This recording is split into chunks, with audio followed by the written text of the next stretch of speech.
Ne znam zaista koliko u tome ima pomodarstva, koliko iskrene želje da se vratimo prirodi i organskim proizvodima, ali ukoliko je tako, onda je zaista za svaku pohvalu da dame sve više biraju one prirodne kreme, a sve manje one koje imaju naziv čuvenog brenda.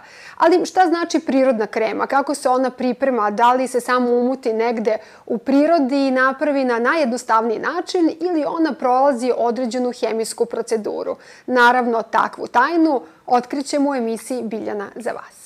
Ako ste zamišljali da prirodni preparati nastaju u nekim planinskim kolibama, niste bili u pravu. Tek naučna znanje iz fitohemije, primenjeno u laboratorijskoj proizvodnji u kozmetološkim ili lekovitim sredstvima, daju pravo oznake prirodno.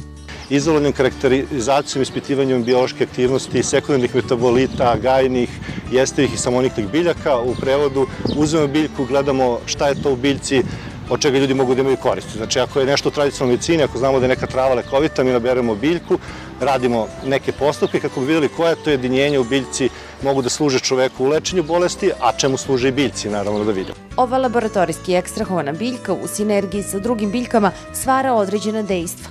U slučaju ove kreme ishranu kože lica i ublažavanje bora. Ako se previše ne mešamo u prirodu, mi možemo iz prirode samo da izvučemo ono što nam treba bez menjanja, da ne bude veštački i da ga stavimo u neki proizvod od koga možemo da imamo koristi. A evo i zašto pre sintetički odabrati prirodan kozmetički proizvod. Zato što je naš metabolizam priviknut na prirodne stvari i onda ne moramo da razmišljamo da li može išta bude štetno.